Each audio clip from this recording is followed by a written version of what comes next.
Heidi ho, neighborinos! It is Flight Check Season 1, Episode 25. Welcome back to the show. We are so glad to have you guys here.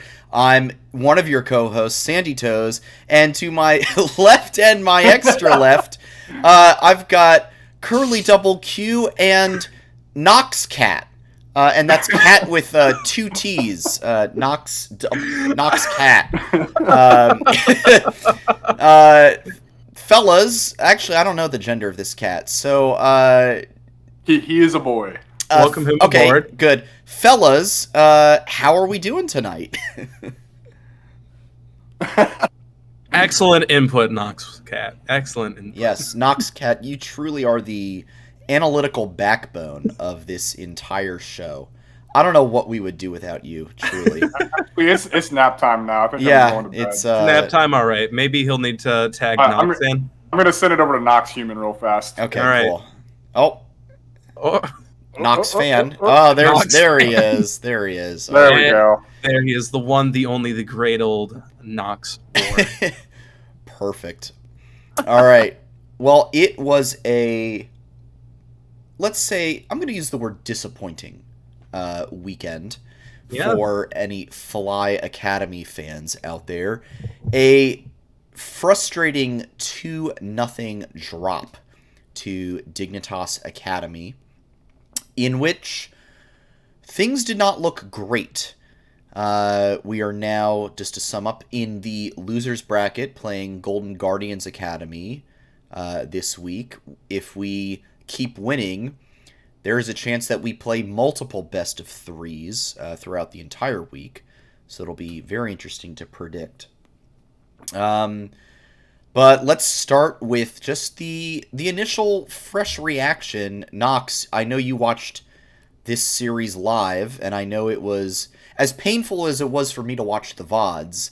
I know it was even more painful for you to watch it as it was unfolding in front of your eyes. I can only imagine. Yeah, it just sucked because I was also doing a watch party for the Discord, and so we had people in there, and we're watching it, and we'll get into more detail about it. But really, that first draft was like, what did we draft?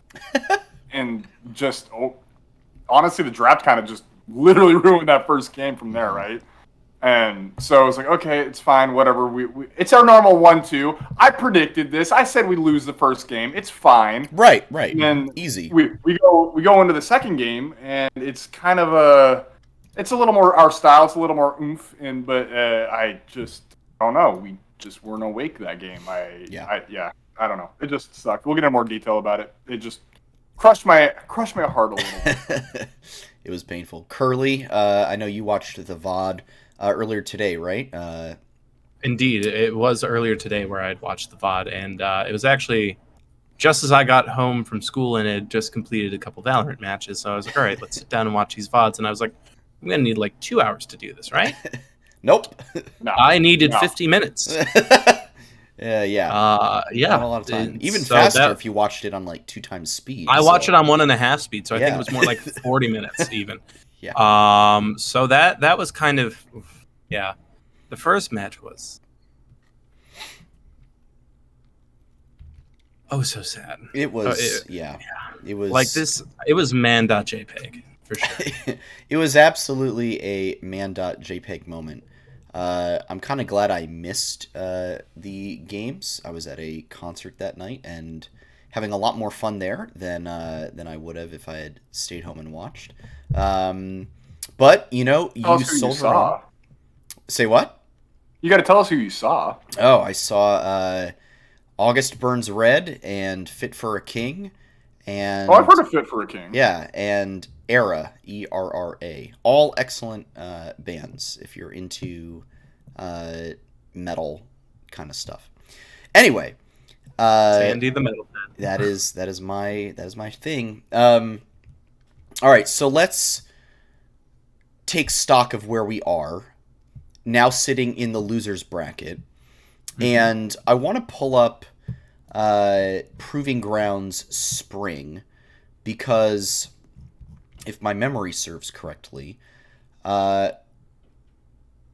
we are now in a similar position as to where we were in Proving Ground Spring. Now, in Proving Ground Spring, we lost in the first round and, started our miracle run through the losers bracket. So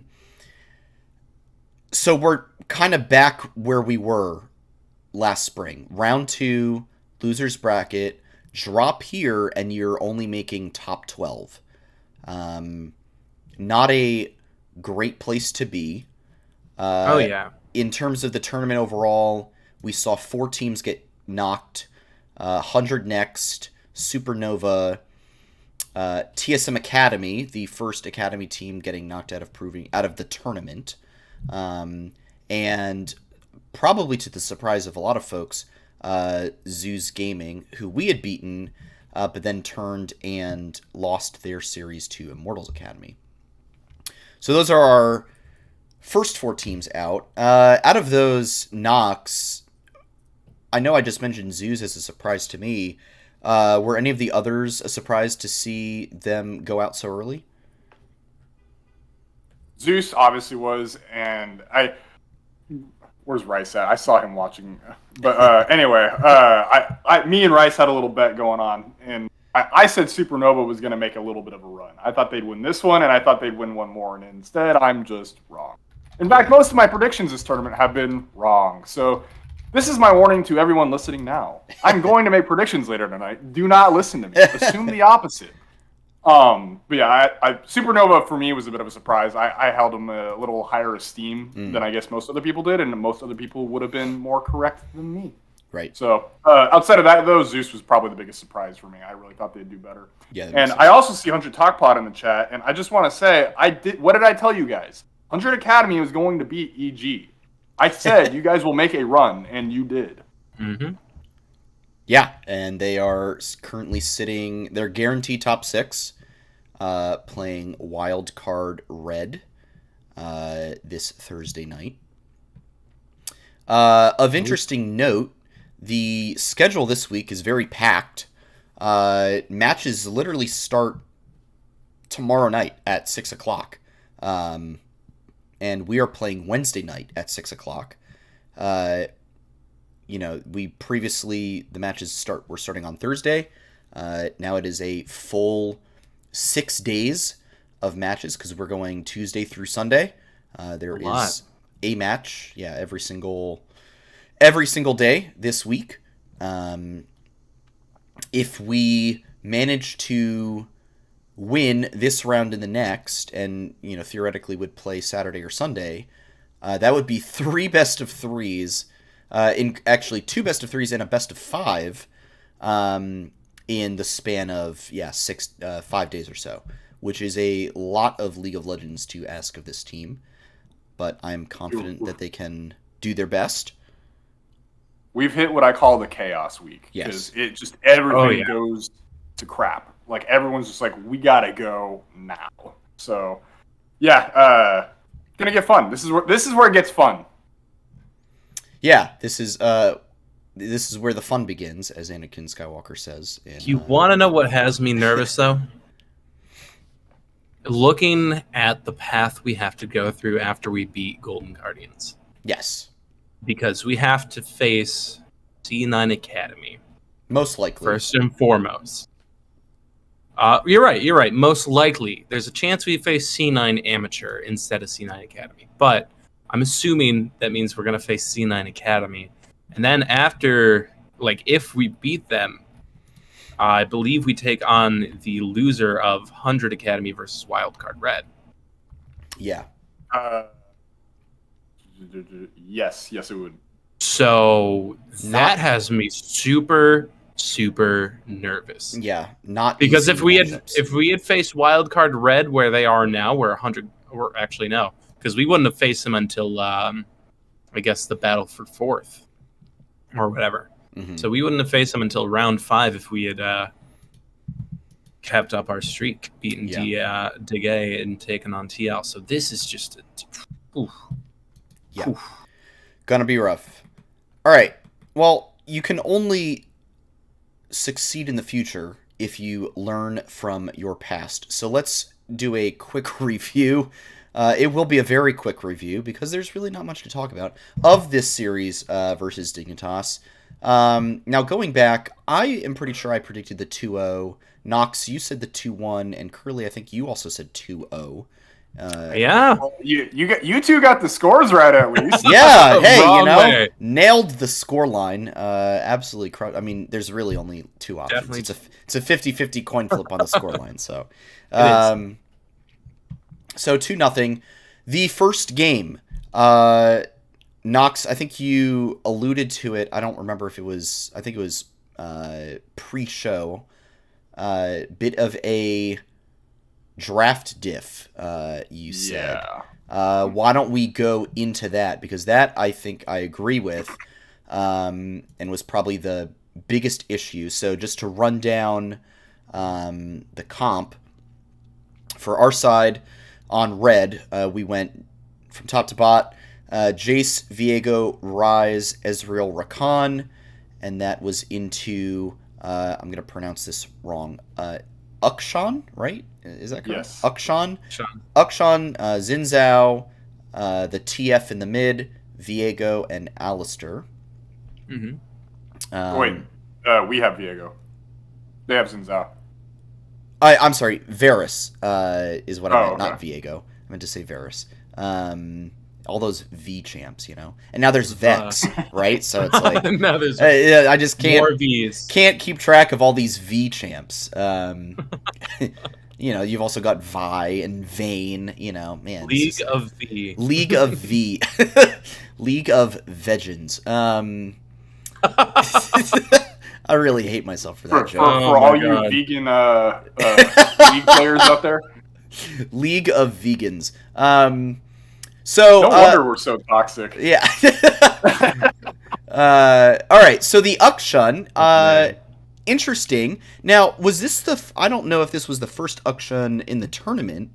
It but- is the first one in professional play. As Yeah. far as I'm Period. aware. which is Period. super exciting. I'm not happy that we had to play it into it, but super exciting to see that champ get pulled out. Looking at how the draft panned, it looks like Lurlo picked this into the Jace. You know, Yeah, he normally I would say Jace is a pretty safe pick in the top lane because it's ranged. You know, you see, you know, mostly a lot of melee champs up there. You know, then we proceeded to ban the Wukong away from Lurlo, and we had also banned the Gnar, Aurelia, and Camille, so we really targeted Lurlo in the bans. And then he proceeded to pull out the Ukshan. And, yeah, things proceeded from there. Nox, I mean, just talk to me about this draft. What are the standout issues for you? So let's look at the idea that FlyQuest had in mind first, right? And so you look at the 4 bans all hitting Lurlo, which, I mean, you think about it and you're like, okay, Lurlo's a very experienced top laner who's played in the LCS. He's pretty damn solid, right? Mm-hmm. And then you have Philip on your team, who is a up-and-coming amateur player, who's now playing on Academy, is getting his experience and reps in. But I think we've covered this enough now that I'm not going to harp on it. But, like, it's obviously he's the player that most teams want to target, right? And so Right. FlyQuest, recognizing this, says, okay, you know what? Let's just hammer his lane opponent. Let's try and pinch his pool a little bit, see what we can do. And clearly, Lurlo's pool is quite wide. It's not something you can ban out. And so we end up making a draft adjustment for it next game, and we'll get into that in a little bit. But that was kind of the strategy, right? It's like, let's pinch Lurlo, make sure he's not on comfort or anything like that, and hopefully that'll suffice. And that is just not how it went, especially if you're going to sit here picking Jace of all champions on R3. Yeah. As a blind Before, pick, yeah. like, as a blind pick, too. Like, I'm sorry, Fantix and Leota, I don't know what you're really going for there. Like, I guess, don't get me wrong, you're trying to save your bot lane picks so that way you can really kind of counter the bot lane, but if you're going to also then proceed to go Ezreal Rakan? What? Why? I'm sorry, I don't like that bot lane. There's little to no kill pressure in it, especially against the Varus Alistar. Like, I don't understand what the goal is here. It's not a hard carry bot lane. It's not really going to get you going. It's very scaling heavy, along with the Jace, along with the Rise, along with the Viego. It's a very scaling-esque comp.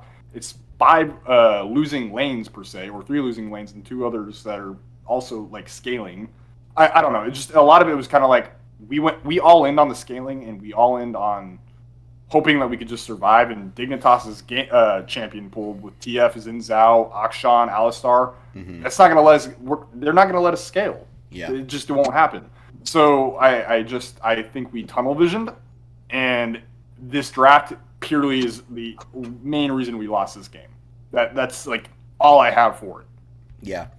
I mean, I would also, I do agree that the draft was a big part of it. I think the early game was also a big struggle. I think, we had the early double kill for the Varus in the bot lane.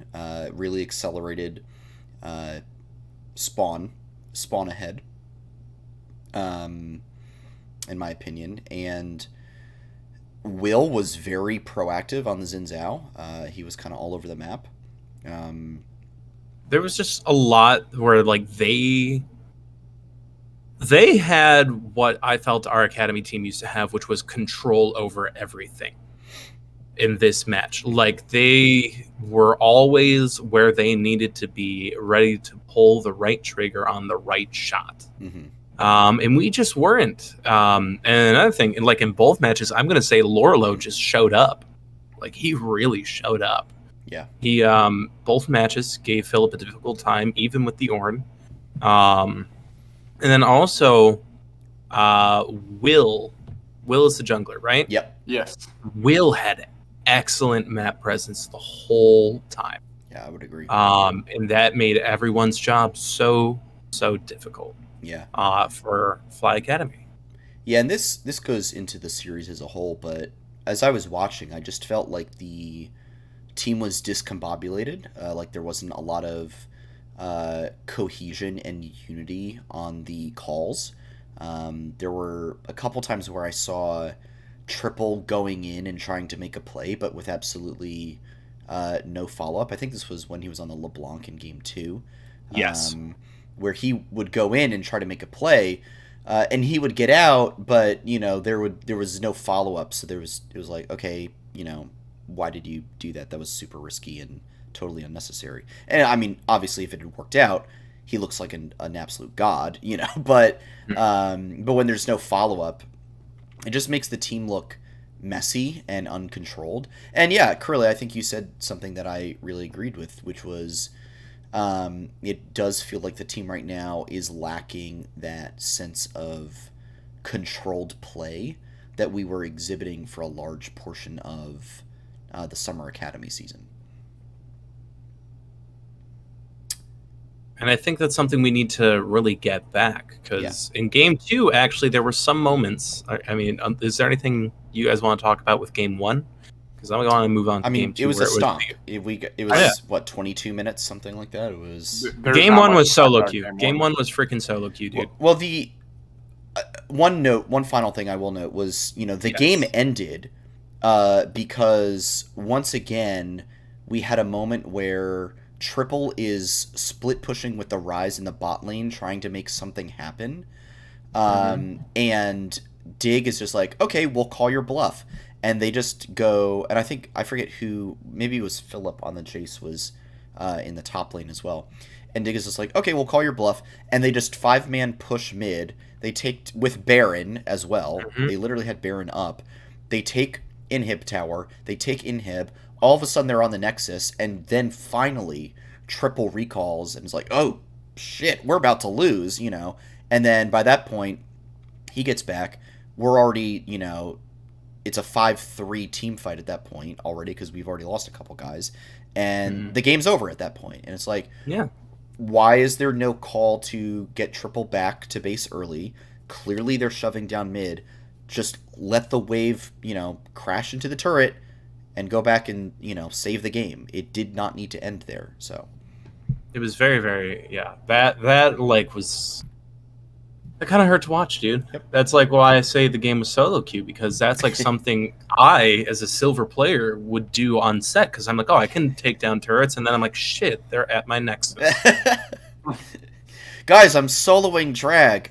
Yeah, they're soloing Nexus right now. Mm-hmm. All right, yeah, Nox, do you want to move on to game 2, or do you have anything left for game 1? I don't have anything for Cool. game 1. Just send it. Send So it. with game 2, this one both hurt more and less in the fact that there were some glimmering moments where I thought maybe we can pull this out. Like, even though I knew, because I was watching the VODs today and I already knew the results. Mm-hmm. Like, in that moment, like, if I was in the watch party, I'd be like, okay, all right, this is where we start the reverse sweep, as we always do, the 1-2. But it just didn't happen. And I can't I will quite say, tell. Yeah? I was a lot more satisfied with this draft. That draft was way, way, way better. Mm-hmm. Way, way, way better. Yeah, so just to run down what that draft was, we were still on red side, and we went Renekton, Xin Zhao, LeBlanc, Aphelios, Leona into an Ornn, Trundle, Syndra, Varus, Rakan for Dig on the blue side. And looking at some of the Ornn was picked into the Renekton. The Syndra was picked into the LeBlanc. So we blind picked the mid and top, and we left support for last. Which is interesting because, to me at least, I might have looked to swap, and I'm not a draft expert, right? But I might have looked to get Philip a counter pick in the top lane, and pick support on red 4, and then take, they have to then take the mid and the top lane, and you let Lorlo take whatever he wants, and then you try and give Philip a counter into that, just to make that top lane as stable as possible.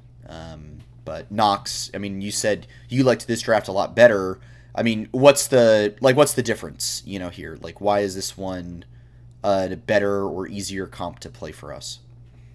To start off with, we drafted Aphelios, like R1, and that has great scaling, which, I mean, okay, that's the same as last game, but then we immediately followed with Xin Zhao in R2, which far more early game, far more aggressive, far more faster jungle pathing, can impact the map quicker and better, right? Yeah. So that's already like a huge improvement. And then you have Dig following up with Trundle and Rakan, which, don't get me wrong, like I already had my kind of little spiel on Trundle last podcast, and I said I think it's pretty good, especially into immobile champions, which Xin Zhao's pretty mobile, but still is melee, and you can screw him over with that. And then you have Aphelios, which is great into. And then there's Rakan as well, which I'm not a huge fan of unless it's like the right comps, in which case for me picking a B3 Rakan is a little iffy, but whatever. I'm not here to analyze Dig's draft. Then we followed up with LeBlanc, which is very classic for Triple. Triple's shown a lot of great plays on it. He has a lot of confidence on it. I know he can make magic happen on it, so I'm feeling good seeing everything so far. And then we picked the Renekton, which is a very standard pick for top lane, very, not like safe per se, but it's like very generic, very meta. Just Philip can do his thing on it. He's shown that he can win lane in it. It's all well and good.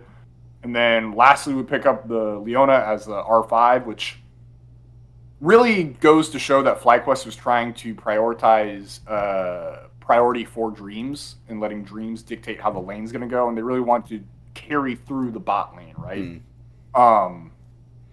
Yeah, and so it's kind of a toss-up of like, well, did you want to let like Philip get a better pick, or do you want to have bot lane have a bit more priority in it? In which case, I think in this case, you already knew what the bot lane of Dig was going to be. I think you could probably have swapped it and gotten something better than the Renekton, but overall, I'm not really upset with the draft, but I think there are still drafting errors here for FlyQuest. Makes sense. Curly, anything in there that you want to point out, discuss there? Yeah, I don't know. It's like Renekton, I feel, has like limited success for us because the last time we'd seen Renekton was in the playoffs. We picked it 3 times in a row and only won once. And so like I'm not particularly sure, at least against the opponents we're facing, Renekton is the best pick. Because if you look back at the season, initially Philip didn't have like a bad record with it. He won games against CLG and Immortals with it, but I think we're not giving Philip the right champs. I don't know about that, but and I do think the Xin Zhao was a good call. It's a little more aggressive. The Xin Zhao in the first match was definitely a good problem. So by taking that away from them, that's a good one. What I'm curious about though is why we chose Red Side again. Because yeah. I was just say, if you want, like, a lot of teams currently are prioritizing Red Side because, at least in this current meta, for whatever reason, I don't think there's. Granted, I'm also not high elo analyst or anything, but from what I've seen, a lot of pro teams currently are prioritizing Red Side just for the counter picks. Mm-hmm. I don't think there's a lot of great counter picking happening. Don't get me wrong, but that's kind of the reason why. And so I think. And it really does go to show that FlyQuest is trying to play through the bot lane, so they're trying to really emphasize Dreams getting the champion pick he needs to make sure he dictates the lane phase, so the bot lane can get ahead. But you can do that in the first round, if you ask me. Like, there's only I feel like Dreams is a very capable support, and if you truly want to build the team around playing through bot lane, I'd rather just get that out there right away, lock Leona and Aphelios earlier because, that's something solid for them.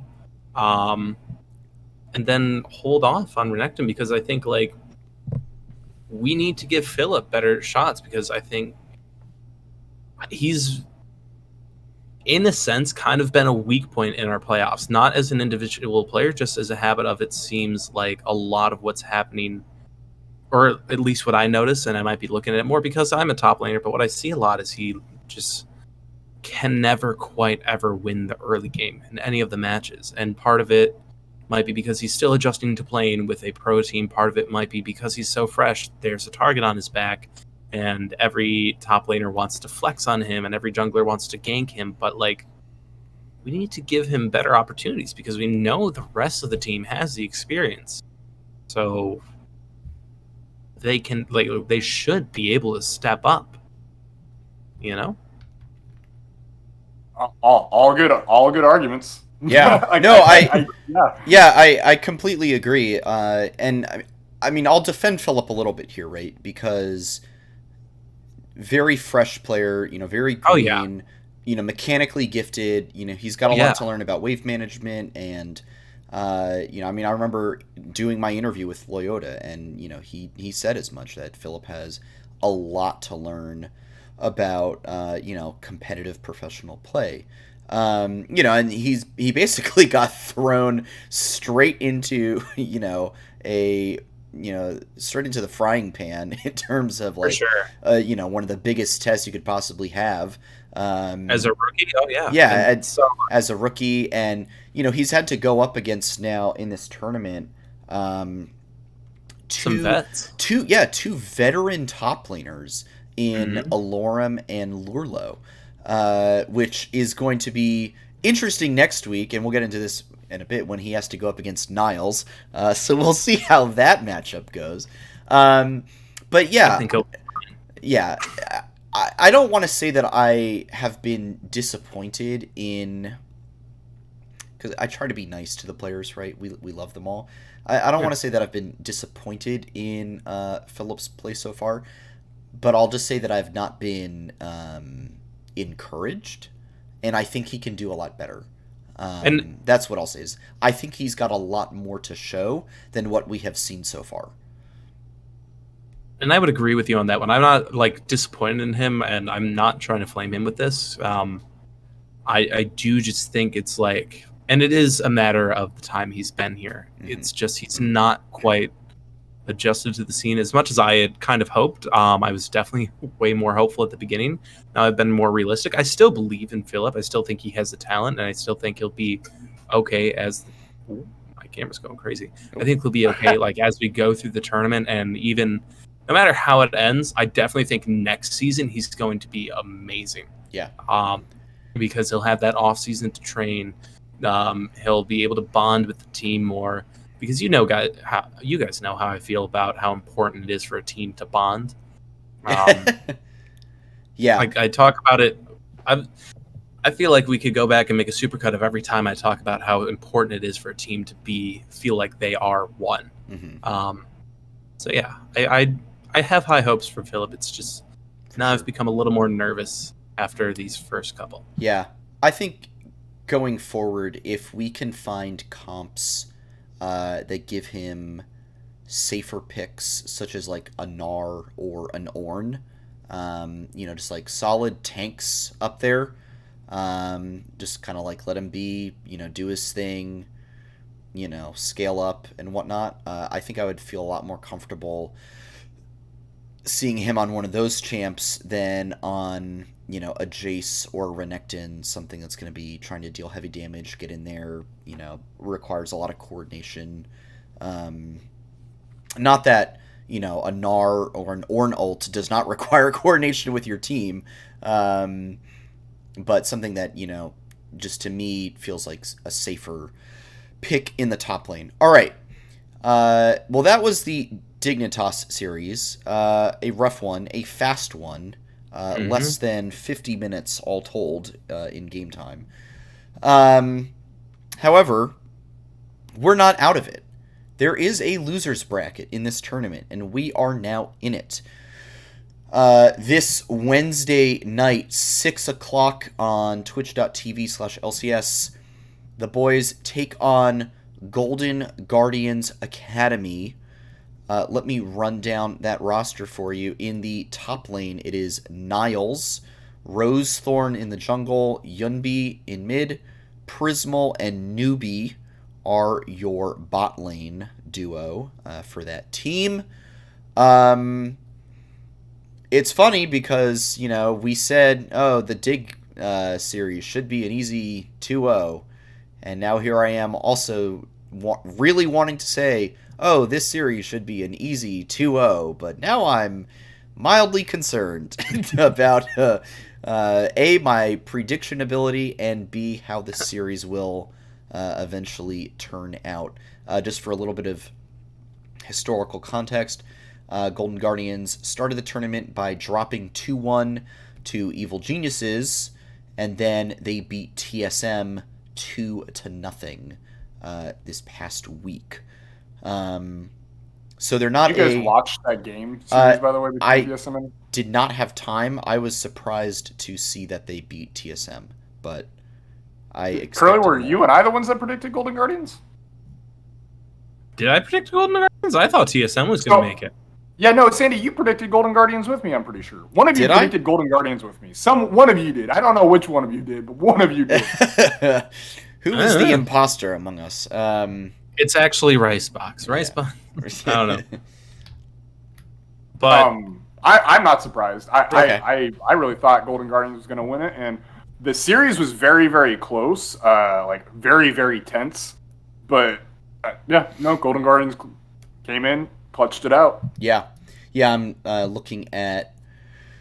They ran things like the Lee Sin, Ezreal Rakan, Xayah Rakan, some safe control mages for Yunbi, the Ryze and Syndra, some really safe picks for Niles, Ornn, and Gangplank. That game one draft was basically our game one draft. Yeah. The difference is they're playing TSM Academy, who don't know how to close crap out, whereas we were playing Dig, who apparently does. Yeah. Now, I will note they have run some other interesting things. They ran, versus Evil Geniuses, they ran a Kindred Lissandra jungle mid duo that did not that did win. That comp did win out. It was with an Aphelios Rakan. They've also played Callista Bard. There's been a Camille in there. LeBlanc. So Yunpi's got a pretty sizable champion pool. He has played, 5 different champs in the 5. He's played 4 different champs in the 5 games that they have played so far. TF, Lissandra, Syndra, and Ryze. So I guess my question for us to discuss here is we targeted clearly in at least those game 1 bans, we targeted Lurlo very heavily, and then we pivoted in game 2, still banned the Gnar, but then we banned the Ryze and the TF, and then we went on to ban the Lissandra and the Camille. So we basically targeted top and mid in game 2 and top in game 1. Is it viable to roll with a similar strategy? Is there a player on Golden Guardians Academy that we should be targeting in our bans? What kind of... if they like to play similar comps to us, how can we exploit that? Yes, there is a player that we should target on Golden Guardians Academy. That player is Rosethorn. Rose. He is hands down, I shouldn't say hands down. He is probably what I would say the equivalent of teams targeting Philip for us. Okay. Rosethorn is that player for Golden Guardians. Okay. If you want to beat Golden Guardians, you're targeting Rosethorn and you're not letting him get the chance to play the game. Kind of similar to Iconic for the actual team for Golden Guardians. Like if you wanted to be Golden Guardians, you made sure Iconic wasn't able to play the game. Same thing with Rosethorn. Because frankly, Prismal is actually one of the better AD carries in the amateur/academy scene, and I've seen a lot of people praise him and say he's actually deserving an LCS spot currently. Obviously, Newbie is a Latin American support from LAN/LAS or the LLA, whatever it is. Latam, now. I think now. Latam. Obviously played on the main squad originally. He didn't look good on the main squad, but I really don't think that's too much him and just that team kind of more just that team was trash. He was probably part of the issue, but I really don't think he was the issue. Right. Yeah. So I have a fair amount of respect for Newbie. I think he's a decent support. Maybe not in the upper levels, but at least for academy level, he's a decent support. Niles has actually improved a lot in my opinion since he came down to academy. I think he's looked a lot better.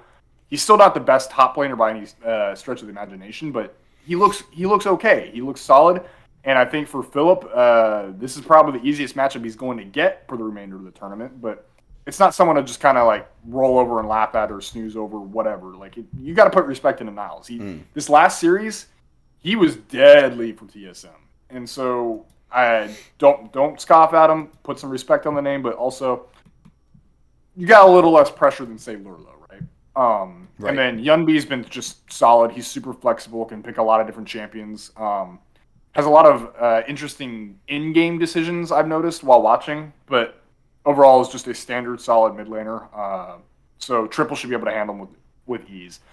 The main thing is going to be this jungle matchup. NXI has got to shut down Rosethorn. You got to get NXI on the champion that can clear fast, get on the lanes quicker, make sure that Rosethorn doesn't have as much interactions with his lanes, and from there on out, we should be okay. Mm-hmm. That was a great rundown. Wow. Yeah, seriously impressed. All right, well, that's the show. Oh, God damn. Is this why you well, I don't want to drop that. That's not my information to drop. But is this why you got that thing you talked to us about? Oh yeah, right. Because this right here makes sense as to why you have that. Sort of it's part of it. Okay. I won't say anything. I'll probably say something next week, but because they are going to have an announcement. Secret. Yeah. Anyone who listens, y'all can listen to it later this week. There will be an announcement on Twitter. You will learn, but yes, sir. Basically, Nox is like pretty, good at you can analysis. Yeah, you can make sure to look at the both Nox's Twitter, which is right there below at Nox WARR, or at Flight Check Crew, where I'll be retweeting whatever Nox War retweets. So that is guaranteed. So everything Nox War tweets is on the Flight Check page as well. Yeah, basically. Okay, so writing off that excellent analysis. Yeah, running off of that, I have a mild, not contrarian, I guess, like slightly different opinion, even after your summary. No, I want to hear it. So Rosethorn, after what you say, I can see why you're saying to target him, but I don't think we need to target him with bans or anything. I think I pull it back to kind of pulling what we did with Lorlo, at least in the first one, where we do kind of cripple Niles a little bit to give Philip a better start. Give him potentially a better matchup against Niles. Because you're right. We should. Number one, I'm sure last week I said, oh, yeah, it's going to be Golden Guardian, like easy to be Golden Guardians if we ever got down there. And then earlier today, I said we're going to face C9 Academy when we beat Golden Guardians. But I'm not going to disrespect them by saying it's an easy 2-0. I think, especially with Niles and Newbie having been through the crucible of the LCS, even if they had seemingly lackluster performances, it's going to give them an edge up on someone like Philip, who's just coming out here. So that's why I'm saying we maybe target Niles a little bit. Not heavy target. We don't need to be like, bam, all 5 bans top lane. Or 3 bands top lane. I'm just saying like 1 or 2. And if it hasn't been picked, like depending on what the second one is, then maybe a 3rd. Because I really feel that if Rosethorn is, as you say, the Philip of theirs, and this is not meant to flame either player, NXI should be able to, no matter what champion Rosethorn has, stomp him. Should be able to like show up because fully agree. He's been in and out of the LCS because he was there for the play-in tournament or the lock-in tournament, just because he had to be. Then he came back out, and then we threw him back in during the summer, and he performed pretty well for a couple of weeks, and then he came back down. So with all of that, I really think he should be able to hold up to Rosethorn no matter what, and the same for triple against Yunbi. And then we have high expectations for Johnson and Dreams. I mean, their legacy, they should be the better matchup. I know you're saying Prismal has been praised, so you would know better than I. But I think we got to focus some of our bans on Niles. Yeah. So what I'll just say here real quick, something that you alluded to a little bit is I think our mid jungle duo is way stronger than their mid jungle duo, and that is who I feel we should be playing through in this series. Yes, 100%. We should really emphasize getting NXI and Triple ahead, getting them on champions that have a lot of agency. Looking at something like the TF for Triple. I like him on the rise because it's a semi-global ult for him to move around. I love NXI on the Lee Sin. I love him on the Xin Zhao. Champs like that can make a real early impact in the game, accelerate the lanes ahead, and then Triple, with just his signature closing ability, he can really make things difficult in lane for whoever he's up against.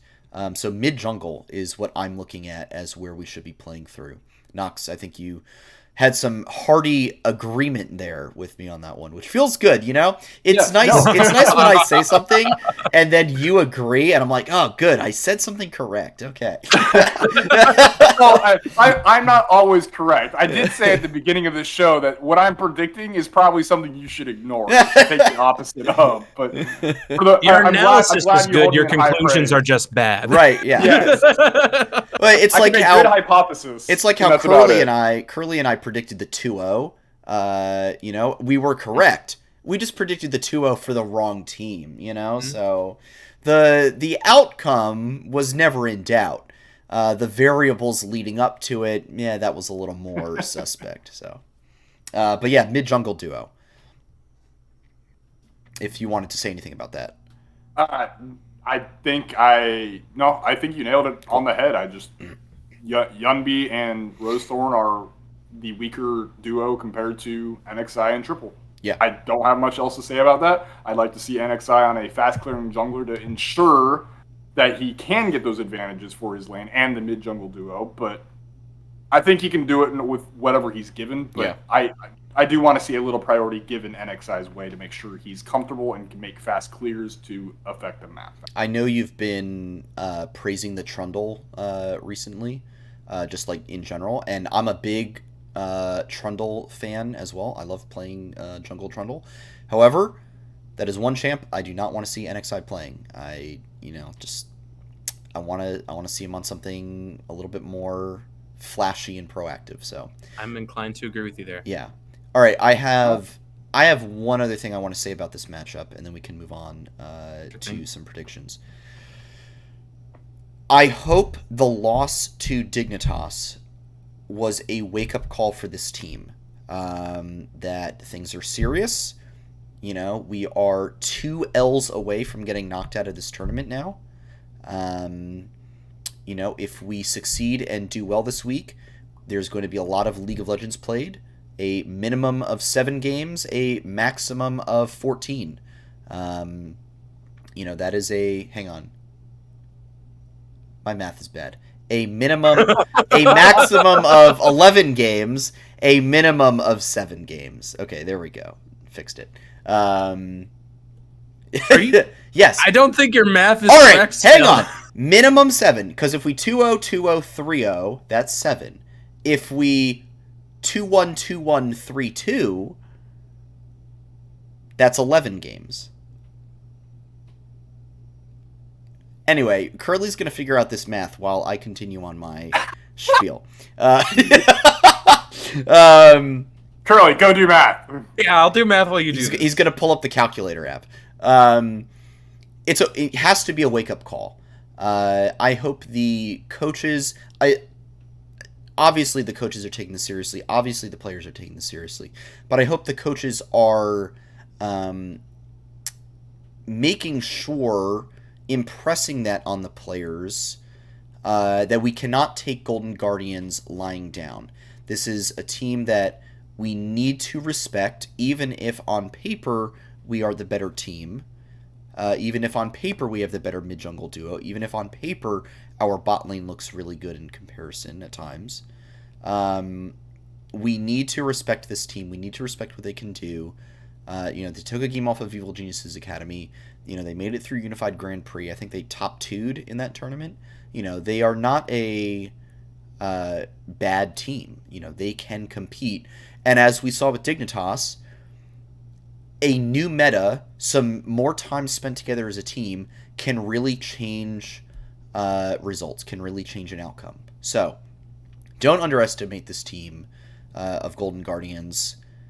Play to our strengths, win through mid-jungle, and this should be a clean series for the boys. Okay. The math now. The math. Let's get... So to get to round 5, you are 100%... Checking the possible math. Checking the math. So to get to round 5, you are correct. It is a minimum of 7. Thank you. And a maximum of 11. However, if we want to win the whole thing... Oh, we're going deeper. He did extra math. He did extra credit. I always think we're going to do the whole thing. I always understood the assignment, if you will. Yeah. If we want to win the whole thing, it's going to be a minimum of 14 games if we go perfect for the rest of the run, and a maximum of 26 games. Okay. So we got a lot of League of Legends coming our way if we pull off the lower bracket miracle run. If we don't bomb out right now. Yeah, I want to fully believe that we can do this. However, I am going to be a little bit more realistic in my expectations now, because before we get in predictions, I do want to go for the long run. Which you kind of have to, because we have to now assess this week as a whole. Because no matter if we were in upper bracket or lower bracket, we would likely be playing multiple matches unless we won the upper bracket. Anyway. If we pull our shit together, and if we start playing to our strengths and coordinating again like we used to, like everyone is on the same page, they're not just solo queuing or making like indecisive calls. Absolutely, goal stays the same, winning. Expectation drops down to maybe top 6, if I'm being honest. And my worst fear is that even if we beat Golden Guardians, we lose to C9 Academy again. I am so nervous of the potential of that happening. Because that would mean we wouldn't even technically be in like top 8, right? It would be like maybe top 10. I don't know. If we lose to Golden Guardians, it's top 12. If we win and then lose, it is top 8. If we win and then lose, it's top 6. If we win, it's top 4. So Yeah. Okay. So my minimum expectations are top 4. and I Or think I that's guess what. top. No, I said top 6 Well, actually. we said top 4 before this tournament Initially. started. Yeah. Yeah. Now I'm a little more nervous. Now I'm a little more cautious. But to get a prediction ball rolling, Yes. 2-1. 2-1. Okay. FlyQuest. A FlyQuest 2-1. Noxwar, you said at the top of the show, don't trust your predictions. So what should we not be trusting? What should we be going with the opposite on tonight? So I swear I didn't have this plan, but I don't think we're gonna win this one, guys. I don't. Ooh. I don't have faith right now. Our macro calls are looking rough. Oh man. So don't get me wrong. Like, I laid out the game plan. I think we can do it. I don't have faith right now that we can execute. That dig series rattled me as a fan. Yeah, like I I don't have faith right now. I mean, we got stomped in that series. There's no way. Yeah, like it just we didn't look good. I think honestly, it's probably going to be a 1-2. I think we'll take one game somewhere in there because I do think we'll win one game to give false hope. Yeah, pretty much. I think that's what it'll be. Right now, so because I watched the Golden Guardians TSM Academy, they know how to stall out games. They really know how to just not let you push in. Don't get me wrong. At the same time, I think TSM is just really freaking bad at like prioritizing, capitalizing on their leads. TSM bad in LCS and bad in Academy. Yes. But however, I have to give credit where credit's due in the fact that Golden Guardians does know how to make sure that when they lose, they're losing very little bits at a time, and that they're still gaining stuff elsewhere, or they're holding you to a halt completely. So it's just I got to see the old FlyQuest back. If the old FlyQuest comes back and they can show that they have that map movement again, that they know how to make huge dives and punishes, cross map plays, then I'll be okay. Yeah. But I didn't see that. It was very hard for me to see that in the Zeus series where we struggled, and I said last time we shouldn't have even won that series. And then we go in the dig and we get absolutely rolled. I don't have faith. So I'm going to say we're going to lose this 1-2. Okay. Whew. But remember, pick the opposite of what I pick. Right. So that's exactly what I'm going to do. And yet again, I understood the assignment. Yes, I am also understanding it. And my call was also going to be the FlyQuest 2-1. But I will qualify it by saying that I think it will be a rough 2-1, a very close, a close 2-1. It will be, it'll be a tough one to watch. And I do not hold a lot of confidence if we would move forward. I think we would all agree between C9 Amateur and C9 Academy, we would expect C9 Academy to win that series. Mm-hmm. And if we were to go up against C9 Academy, I would expect to lose that series, given the way that we are currently playing, given the way that we know C9 Academy. I believe were the ones, they beat us in Academy playoffs 3-2. Yes. So, yes. So at this point, I do feel we can still take Golden Guardians, but I am worried, and I'm at this point predicting that we will suffer the same fate that we had in Proving Grounds Spring, which was top 8 and falling out there. That is my concern. Do you guys have an alternative take if we beat Golden Guardians and play C9 Academy? I just don't see us winning that best of 3, if I'm being honest.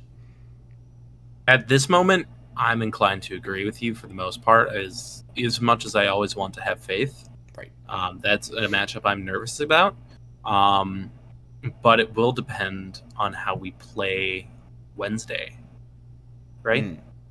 So it will depend on that. If we play really well, my confidence might be boosted. Right. Or if, like, I watch C9 Amateur and C9A, in like either amateur wins or academy like struggles more than I expect. Could you imagine if Cloud9 Amateur beats Cloud9 Academy? I would lose it. That'd be I a would have wild field time. day. That would That'd be be a incredible. wild time. I'd love every minute of that. That'd be so good. All I will say though is the road gets oh so uncertain past this game for me. Yeah. So like I cannot make good predictions about how I feel about everything from here on out after GG. Because I really think we're gonna win here. I don't know what to say else. Yeah. I mean, to follow up, I mean, don't get me wrong, I'm predicting we're already going to lose this Golden Guardians series, but if we do somehow manage to win, I don't see us being Cloud9 Academy either. We struggled against them all season long. I mean, don't get me wrong, we did win that one best of 2 series against them later on. I'm also pretty sure that was while the actual LCS squad was playing. I may be wrong. Somebody fact check me on that. But our only win against them, I think, was that one series where we had the LCS squad playing against them. So I'm not like, it's not this team that beat them, you know. And then we lost to them 2-3, and like we don't win against them. We don't have a history of winning. We don't win against this org, period, at all, ever. Like, I haven't done stats for FlyQuest Academy versus Cloud9 Academy for when like franchising and whatnot hit, but I can't imagine it's as good as it's about as good as our LCS squad against Cloud9. Which for the is record, not very good.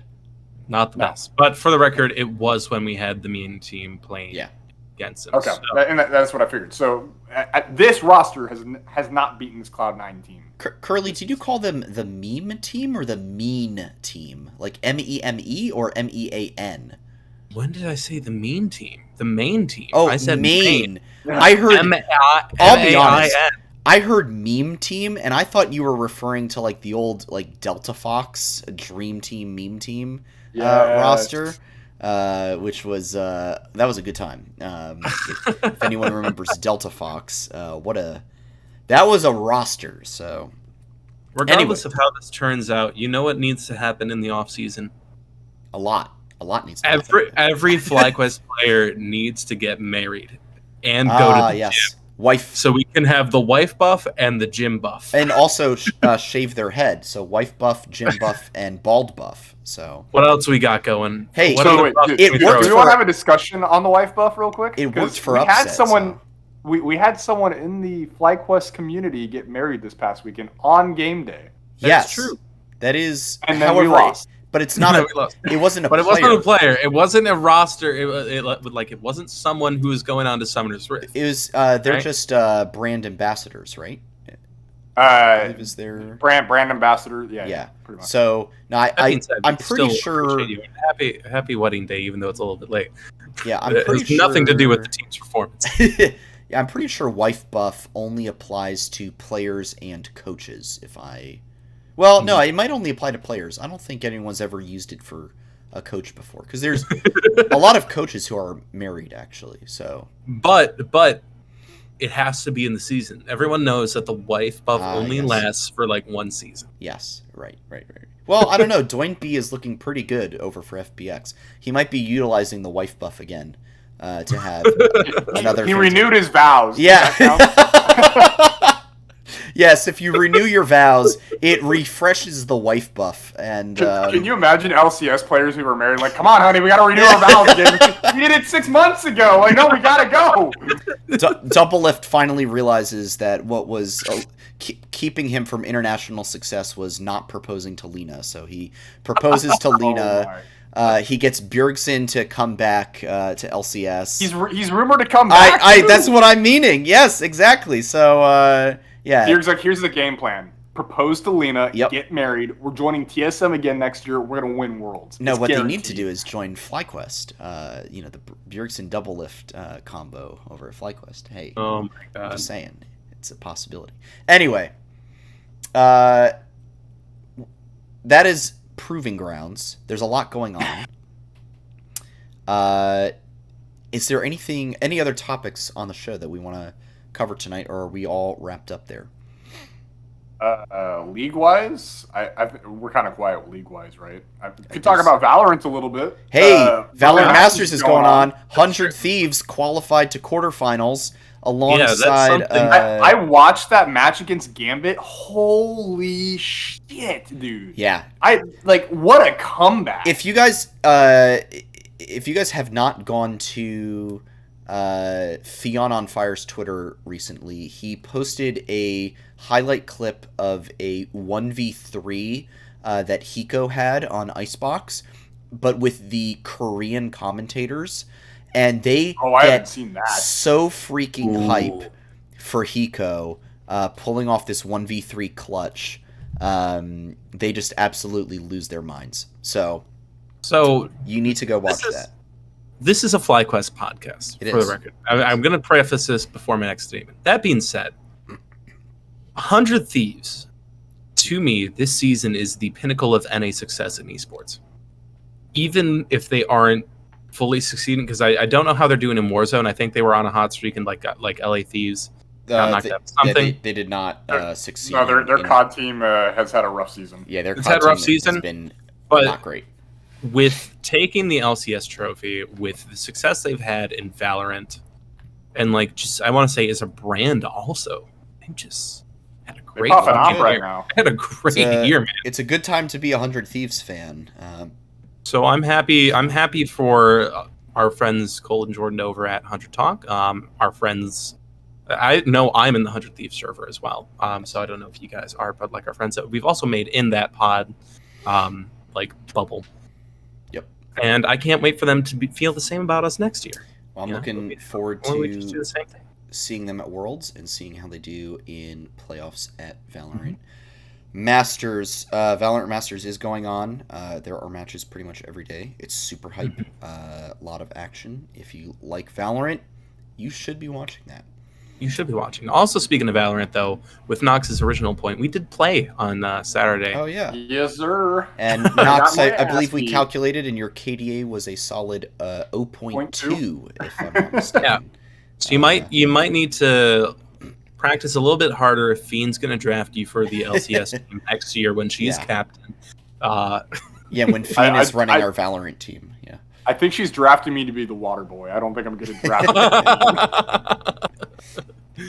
The water boy. Oh man. Yeah, fair enough. Or you know what you'd be? You'd be an analyst, or like yeah, you'd be yeah. a team analyst. He could be the Valorant analyst. I would need to watch a lot more Valorant to properly understand angles and just everything. I don't know, and I love watching it. It's a super entertaining esport for me, but I could not analyze that game whatsoever. Just make sure you tell whoever's on Jet to res their teammates, and everything's gonna be fine. On Jet? What, on Jet? What?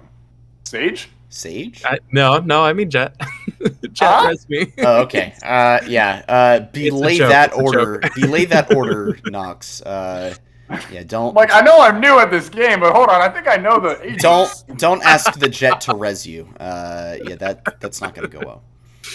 Well, if you like getting rezzed, you can get resurrected by some of the great tweets we have over at Flight Check Crew, and also on all of our personal Twitters. Myself at SantosDB, Nox at NoxWarr, and Curly at Curly_QQ_. We do this show every Monday night, 7:30 p.m. Eastern Standard Time. We'll be back next week, hopefully celebrating FlyQuest Academy's procedure up to top 4 in Proving Grounds. Otherwise, we'll be having an in memoriam episode for the Proving Grounds tournament.